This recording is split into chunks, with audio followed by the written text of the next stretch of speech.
দেশের সবচেয়ে প্রাচীন রাজনৈতিক দল বাংলাদেশ আওয়ামী লীগের ৭৫ বছর উপলক্ষে বর্ণাঢ্য শোভাযাত্রা করেছে দলটি। বিকেলে রাজধানীর রমনা থেকে শুরু হয়ে ধানমন্ডি ৩২ পর্যন্ত শোভাযাত্রা করে আওয়ামী লীগ।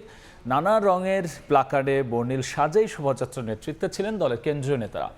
অতীত থেকে বর্তমান, স্বাধীনতা থেকে শুরু করে স্মার্ট বাংলাদেশ, পুরো যাত্রায় দলটির অবদান তুলে ধরা হয় শোভাযাত্রার ব্যানার আর প্লাকার্ডে। এর আগে রমনায় সমাবেশে দলের সাধারণ সম্পাদক ওবায়দুল কাদের বলেছেন, আওয়ামী লীগের ক্ষমতার উৎস বাংলাদেশের জনগণ। আওয়ামী লীগ কচু পাতার ওপর ভেসে থাকা পানি নয়।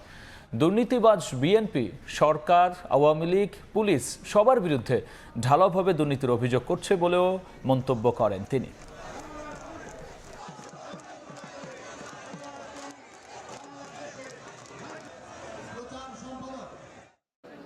আমাদের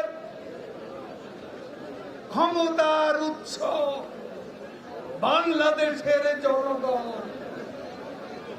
আমাদের শিকড় বাংলাদেশের মাটি।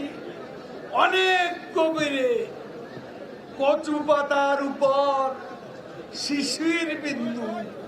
আওয়ামী লীগ নয়, একটু টোকা লাগলেই পড়ে যাবে। এ বিষয়ে সর্বশেষ জানাতে এই মুহূর্তে শাহবাগে আছেন রিপোর্টার আতিকুর রহমান তমাল। সরাসরি যাচ্ছি তার কাছে।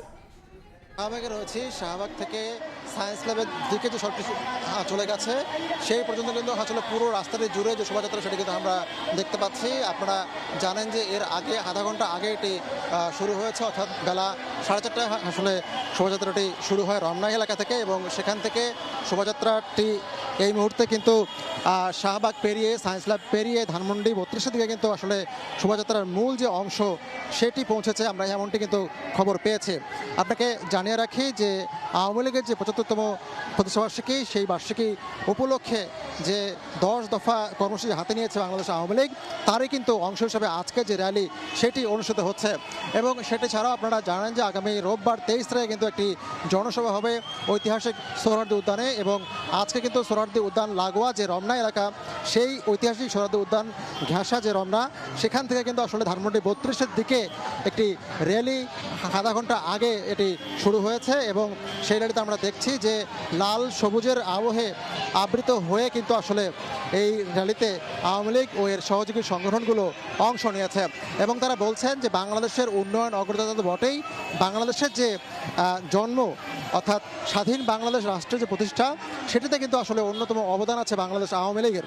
এবং সেই জায়গা থেকে বাংলাদেশ আওয়ামী লীগ বাংলাদেশের জন্য, জনগণের জন্য যা অবদান রেখেছে সেটি আসলে অন্য কোনো দলের পক্ষে সম্ভব হয়নি, এমনটি তারা বলেছেন। এবং তারা বলেছেন যে আগামীর বাংলাদেশ বিনির্মাণও তারা অবদান রাখবেন।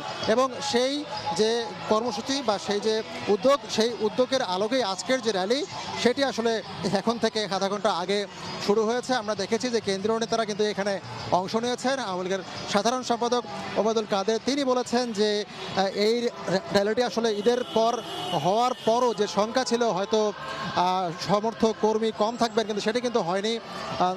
তার দাবি অনুযায়ী যে আসলে ঢাকা আজকে উৎসবের নগরী, এবং তেমনটি কিন্তু আমরা দেখছি যে আসলে পিকআপ ট্রাক সহ অনেকগুলো যানবাহন কিন্তু আসলে এই র্যালিতে অংশ নিচ্ছে। এবং সেই জায়গা থেকে বলা চলে যে আজকের যে র্যালি, সেই র্যালিটি আসলে এখন থেকে আধা ঘন্টা আগে শুরু হয়েছে। র্যালির কিন্তু একটি অংশ ইতিমধ্যে ধানমন্ডিতে পৌঁছেছে, এবং শেষ যে অংশটি আমি আসলে ঠিক বলতে পারবো না যে শেষ কোথায়। এবং সব মিলিয়ে বলা চলে যে এই যে উৎসবের নগরী আজকে আওয়ামী লীগ সৃষ্টি করেছে, সে এরই ধারাবাহিকতা আসলে আগামী দিনগুলো আওয়ামী লীগ পাড়ি দেবে, এমনটা কিন্তু আওয়ামী লীগ বলছে। তো এই ছিল আমার কাছে সবশেষ খবরই এখান থেকে। আওয়ামী লীগের বর্ণাঢ্য র্যালির সবশেষ নিয়ে আমরা সরাসরি ছিলাম রাজধানীর শাহবাগে।